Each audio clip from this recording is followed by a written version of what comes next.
บ้านยังก่อนนี่นะพลวิไสพี่น้องมื้อนี้ก็มาเบิ่งทางเข้าบ้านโพนวิไสนะสวนมักม่วงแล้วพี่น้อง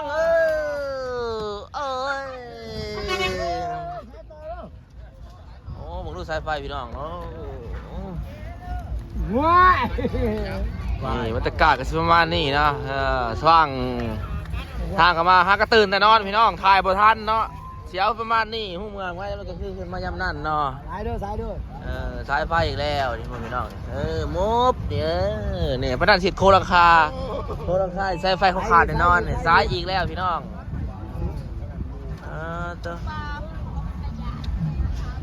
เบิ่งหนทางกันนี่เนาะสุดยอดหลีเขาว่าเลิกอีกวัดแล้ววัดอยู่ต้นนี้ไปกับวัดด้วยเนาะทางเขาบ้านโพนวิไสเมืองโค้งมันบ่แพงยับประสักเนาะนี่บรรยากาศอันนี้คือสิเป็นทงไห่ทงหน้าเนาะรอบๆเลยเนาะบรรยากาศทงไห่ทงหน้าเนาะธรรมชาติขนาด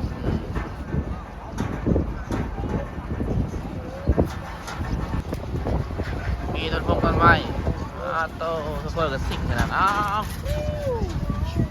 โอ้โถโอ้โถโอ้โถโอ้โถ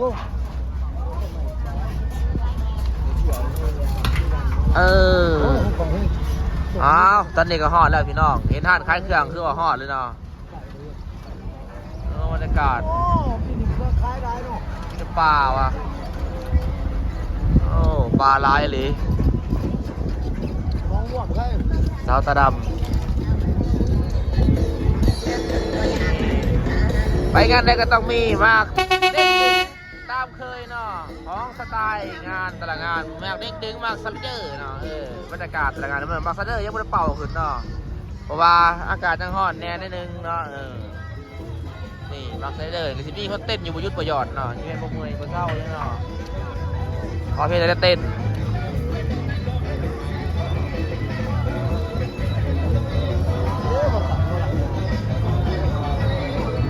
บางอ่ะดูจะได้แล้วก็เจอถ้วยมาพูด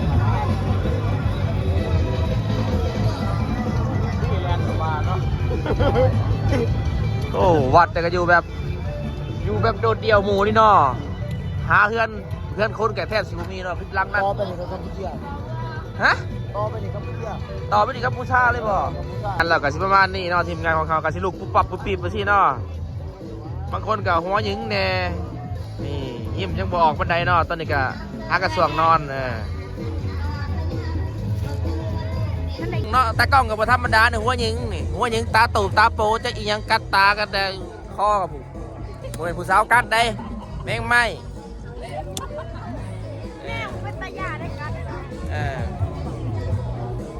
ทีมงานเท่ากับพุ่นติดแต่บอลลงไม่ได้เนาะได้ตาบังหงละพุ่นไปเอามาใส่เนาะนี่คือบรรยากาศรอบๆงานนะพี่น้องอันดับแรกของกระชิแก้ผมเนาะนี่คือผมที่คุมตอนที่เขานอนเนาะ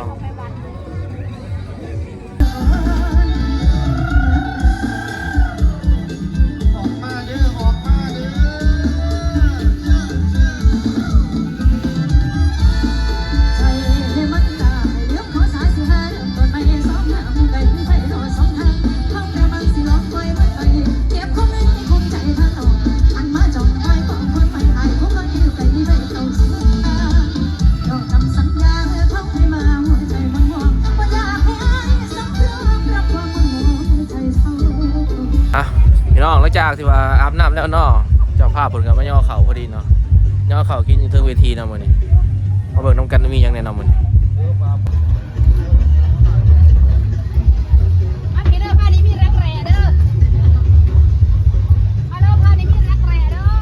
มีลาบมีต้มเนาะ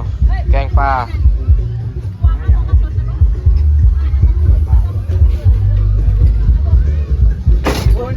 โอ้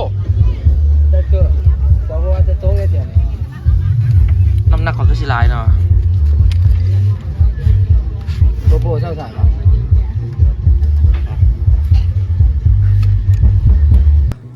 ฝนลินเนาะฝนลินพี่น้องทีมงานก็เริ่มถอดปลั๊กฟืนปลั๊กไฟเนาะ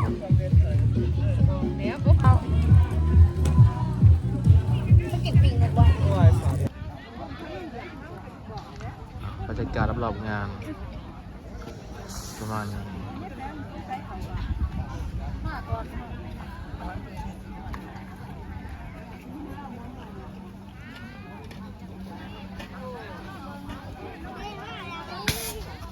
คนก็เริ่มมา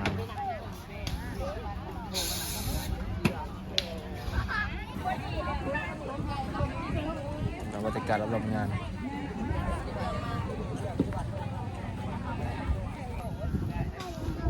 การหลังเวทีก็ประมาณนี้ทันเป็นตัวไหนน่ะ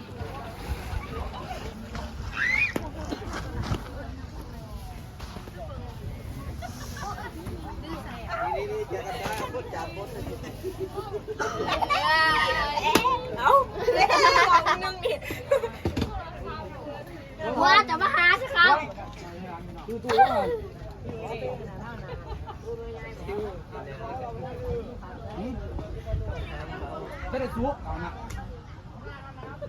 บรรยากาศหลังเวทีเนาะตอนนี้พลก็เริ่มยุดแล้วเนาะหัวหน้าเขาก็เริ่มจะเปิดเครื่องเนาะหัวหน้า โต๊ะแบบเศร้าแล้ว ซัวเนาะหัวหน้าเนาะแบบนี้เนาะ ซัว หัวหน้าเขาพันธงแล้วฝนบ่ตกแน่นอน เอาหน้ากับเมื่อกี้ยังซื้ งาน12หล่อมากนะแฮกงาน12หล่อมาหลังเปิดผ้าบาทขึ้น เจ้าขายเลย นางอยู่ในผ้าบาท แม่นเลย บ่มีฮ้อนฝนตกสิเย็นมั้งเฮ็ดร้อนอยู่เลย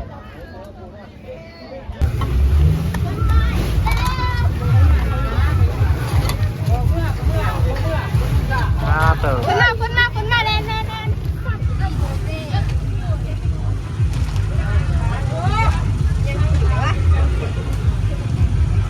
คนตกนะพี่น้อง เสื้อก็ใช่ฮะโอ้ย โอ้ยเอกเกอร์นะใครผู้ชายโอ้ย ยังบ่ได้เสพเมาก่อนเลย นี่ก็แต่เมื่อวะนะกินหรอจ้ะไปเลย สบายดีFC บ้านไหนเนาะ FC บาทเพิ่นดีไซน์เด้อไอ้เด้อ โอเคสบายดีวันนี้ FC มาหาหลังเวทีแล้วเนาะนี่คือบรรยากาศฝนตกมาตอนนี้ยังรำบ่ได้เนาะ จะได้กับตีทาเนาะไอ้เนาะจะได้กับ FC บาทเพิ่นดีไซน์ โอเคฝนหยุดเศร้ามาได้กระเล่นเมื่อนั้นเนาะ แต่ฝนตกน้องเสียเลย โอเคเอาพี่น้องเบิ่งบรรยากาศฝนตกค่ำตอนนี้เนาะ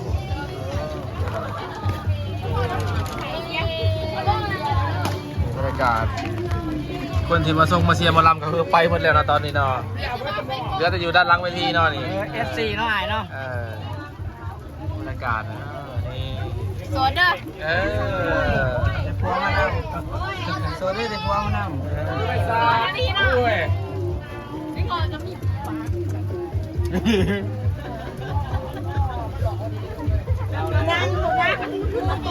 รรยากาศด้านหลังเวทีก็สิมานี่นะ คือน้องมึงตัวจอยบ้าๆนั่ง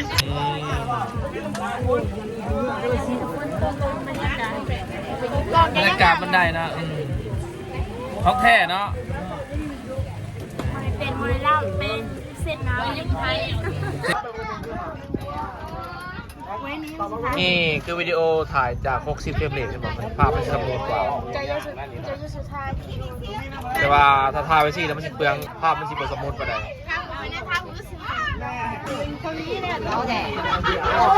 ใส่สัญญาณเนี่ย แม่นสัญญาณเน็ตบ่มีก็ใช้บ่ได้ โอ้ยฝนตกเดี๋ยวว่าอะไรลาบฮักก็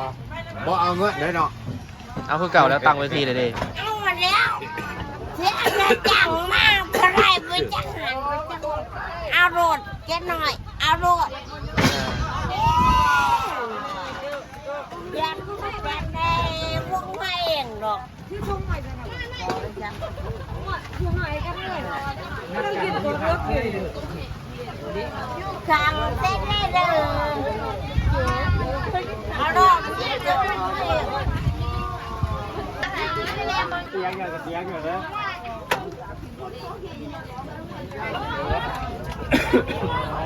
ว้าว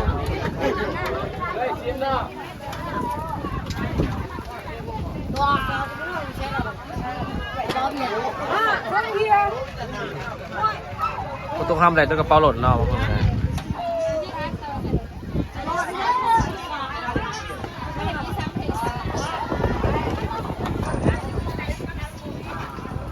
ทีมงานทำวันนี้ฮะการใกล้สิจบงานฤดูกาลแล้วเนาะฝนประตกทำหลัดด้วยงานนี้เสียของ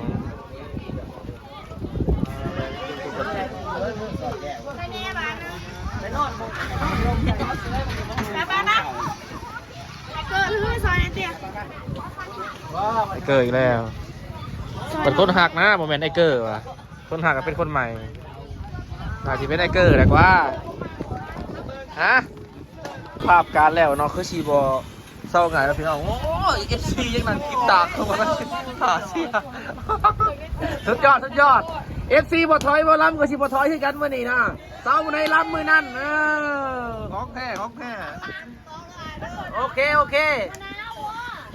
ตัวเอฟซีเอามาถ่าเหมือนพี่น้องถ่าเบิ่งขนาดโอ้จับ ฟังซอยลูกกระจับเลยลูกกระจอกเฮ็ดกับซ้ายกันหน่อยว่าจะหลูว่าจะเบี้ยว่าเฮ็ดกับเบี้ยพวกแกมันเสือซอด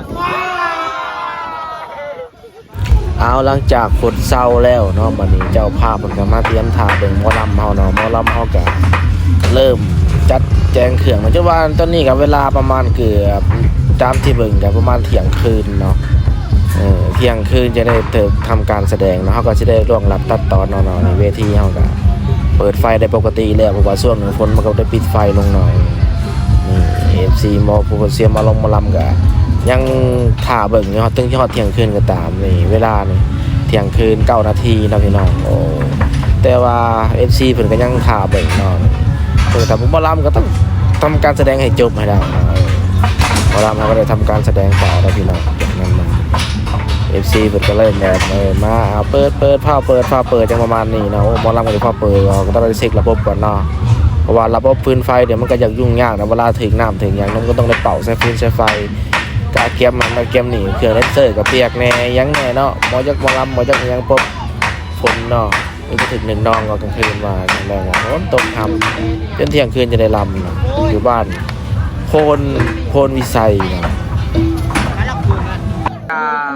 ได้ลำอยู่ประมาณเที่ยงคืนเนาะทำการแสดงเที่ยงคืนนะแต่มันก็ต้องได้เข้าเรื่องเลยเนาะเที่ยงคืนแล้วคือต้องได้เข้าเรื่องแล้วเนาะอันนี้ก็เริ่มปล่อยตัวมาลำปกติกะคอนเสิร์ตตั้งแต่เวลา8 โมงกลางคืนเนาะ8 โมงประมาณฮอด11 โมงบอกประมาณนี้จะได้เข้าเรื่องแต่ว่าเมื่อนี้เข้าเดึกเนี่ยแต่ว่าก็เข้าไปเนาะแต่อาจจะแบบว่าลำอาจจะฮอดประมาณเลทอยู่ประมาณ8 โมงเช้าเนาะจะได้ปกติก็เตยลา6 โมงเช้าเนาะเมื่อนี้ก็จะได้เตยลาซ่าเนี่ยคนก็คือว่าได้ยินเสียงตู้คือว่าคนก็ยังมาเบิ่งไลฟ์ปกติเนาะเมื่อนี้ก็คือว่าประมาณนี้เนาะบรรยากาศ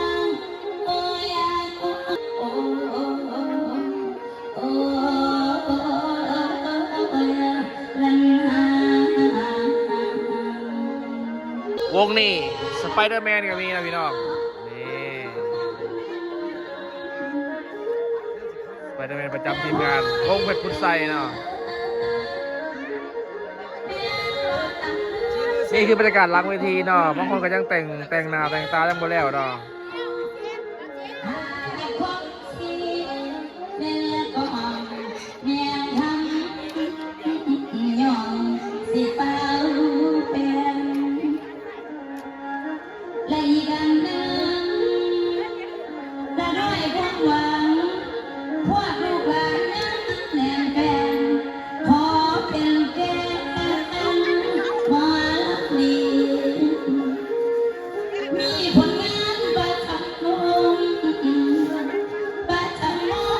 นี่คือบรรยากาศหลังเวทีตอน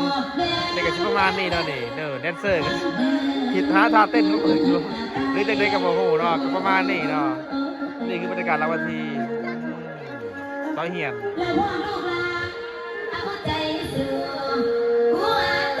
นี่ก็เป็นหมอลำอันนี้คือบ้านเพิ่นเนาะบ้านหมอลำเลยบ้านหมอลำบุญนั่นเนาะได้แลมเนาะนอน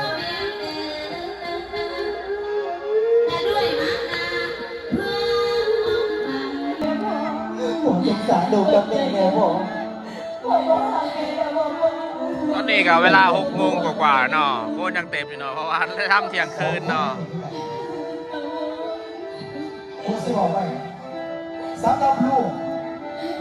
ผู้หาเอาไว้ได้ไม่แก่พอก็และที่สำคัญเสียงของเขาไปทุกไปยาก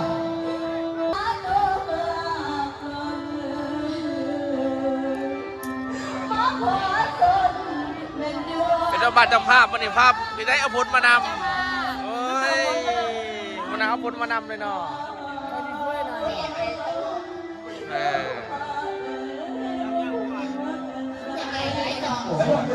กันแบบนี้ทุกคน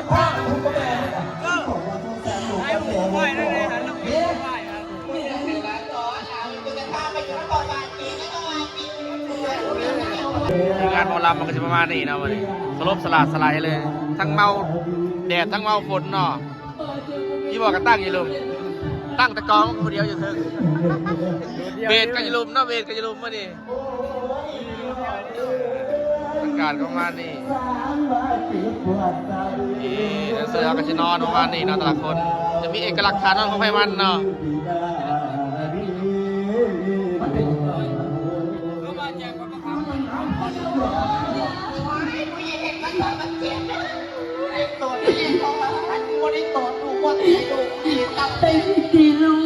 เอ้ยพี่น้องเอ้ยพอดีรักคือทำดูต่อแถวแก่ดูได้ตัวมันยังมันไงแล้วตัวมันยังมันไงแล้วหาคิวไปแล้วขอฟังได้ไหมแบบพอมันสิเป็นคุ้มแบบนี้แล้วก็ไม่เดียดร้ายใส่อายีเดือดใจได้เป็นเจ้านางก็น่ากินเศร้าคำบอกเดียวว่าโอ้เพียงทางดังเล่นของไอ้มาเท่าไรจะเป็นจังไรคือดาบฟ้าแดงไงถ้าปล่อยใจบ่มีวันลืมสะอื้นกับทุกวันหายังคิดพอหาตั้งดื้อตั้งเดือนบางวันนอนให้สะอื้นมีคนยืนนอนมองเห็น สบายดีตอนนี้ก็จบงานเรียบร้อยเนาะตอนนี้แหละว่าที่จบงานในตอนนี้ก็ขึ้นฟ้าขึ้นฝนเริ่มมาแล้วสิอยู่ต่อว่าเลยเฝ้าเก็บเฝ้าเมื่อ ใช่ ทีมงานเขาก็ยังปีนอยู่โอ้ยบรรยากาศตอนเช้าก็ชิประมาณนี้เนาะพี่น้องเนาะ